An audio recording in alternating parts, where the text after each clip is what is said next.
What if I told you you could 10x your income if you understood game theory? I know, it's super bold claim, but something you have to understand is that game theory is literally the game and the dynamics that we all play in. Every decision that you make in your business is a chess move. It's a move within the game. How we price, how we structure our offer, how we, position our content. All of these are moves within a broader game that we're playing. And a lot of people are playing the obvious strategy, the same strategy that everyone migrates to because it's an attractive move and you're just trying to copy the winners, which is exactly why you stay stuck. Game theory is just how you see the game clearly enough to stop losing. And so the first game theoretical idea that I want to cover today is the Nash equilibrium exit, which is all about pricing. This is how you can 2 to 3x your pricing power because you stop competing inside of your category. You reposition outside it so buyers can't benchmark you against anyone in that same category. Categorical moves seem very difficult to execute, but that's your perception, right? Like you think that categorical moves are so difficult because it's like, oh, how are people going to recognize that I'm for them?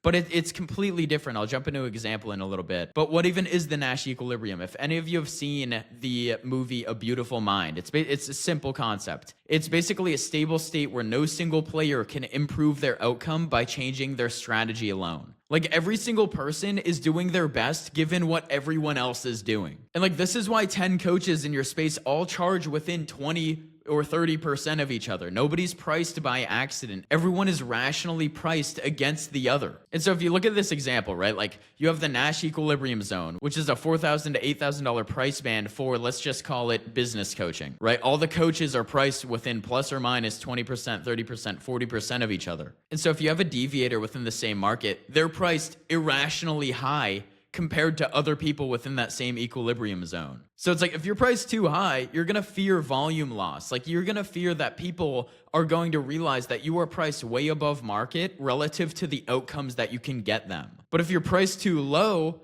you're fearing a price war where everyone's driving down to the bottom just to get clients relative to their margins. And so like you're capped right now, not because of what you're worth or what you think you're worth, but what everyone else in the category charges. You can only raise your price 10%, 20%, 30%, but you can't 2x them. You can't 3x them, not inside your current market positioning. And a quick note, for those of you who don't know who I am, my name's Trevor King. I run 7Point, which is a growth consulting firm for service providers stuck between $15,000 to $50,000 per month. What we do is we install 3 games, with delivery prioritized based on which game is the actual constraint at the time. We were able to take an offer from $0 to $135,000 in 3.5 months, and we were able to contract $48,000 in revenue in a single month. And we do the same thing for our clients, and our clients have weeks like these. So without further ado, basically what happens here is that you're all priced relative to everybody else. Like think about gas stations on a single block.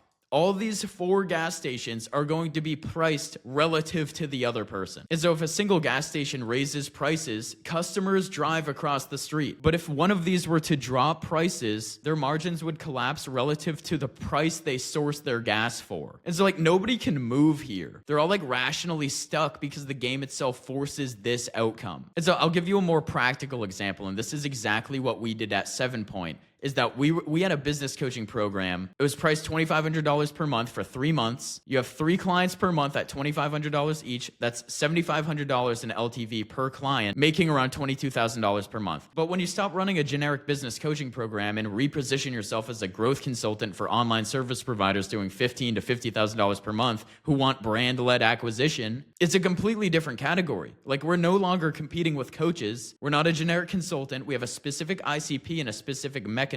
Think about the impact that it has on a sales call. Like when they're trying to benchmark price against other business coaches, it's like they conceptually can't because we are in an entirely different category. And this is what has worked for us. So like a structured 12-week engagement, let's just call it $15,000 per client. Because the repositioning into a defined category with a specific ICP, a named methodology, and an outcome-anchored pricing, which justifies the premium, you can effectively go from $22,000 per month to $54,000 in active revenue per engagement cycle. So like, you're no longer comparable to the other 10 coaches because you're not in the same category. The buyers can't pattern match her, in this example, to anyone. The pricing gets anchored against the outcome, not against the competitors. This is probably one of the most important and one of the most common things that I see within the market is that everyone is priced rationally relative to one another. What it does is it forces commoditization within your market. You structurally have no way to differentiate yourself from someone else. And they're going to be constantly benchmarking your price and your deliverables against other people within the same market. And so this alone can like 2x your pricing power, 3x your pricing power, which brings me to commitment device theory, which is like all about guarantees. You can 1.5x your close rate because you bind yourself to a real cost if you fail to deliver. Ultimately, it makes your promises credible in a way words alone can't. And for example, like commitment device theory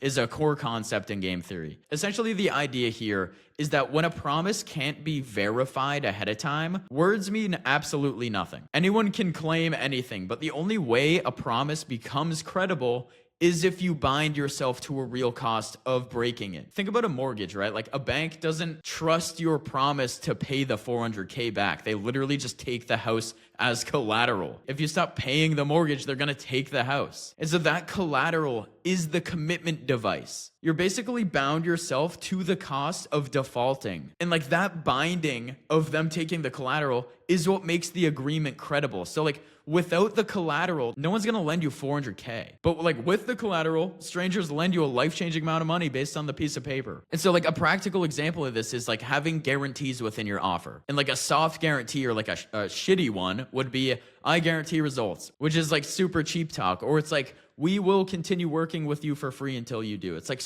like those are the worst guarantees in my mind. Think about the risk reversal, like of that we will continue working with you for free until you get results. It's like you're paying like $8,000 or $10,000. It's like, damn, like, okay, if I, let's just say I continue working with you for free until you do get me results, but I only make like $2,000. It's like, damn, that kind of sucks. But a strong guarantee is like, if we don't hit $10,000 in added revenue in 3 months, I will send you your money back and give you $2,000 on top of it. Like, you're not asking them to trust your character. You're literally asking them to trust the fact that you don't want to lose $2,000. If you conceptually think about it, right? Like the buyer's risk math completely flipped. They stopped asking like, oh, can I afford the risk of 8K, of losing 8K, to like, wow, I really don't have much downside. I mean, I'm going to get my money back if it doesn't happen, and I'll get $2,000 on top of it with potential upside. Like, I have nothing to lose. And so the promise only becomes credible if you bind yourself to the cost of breaking it. This alone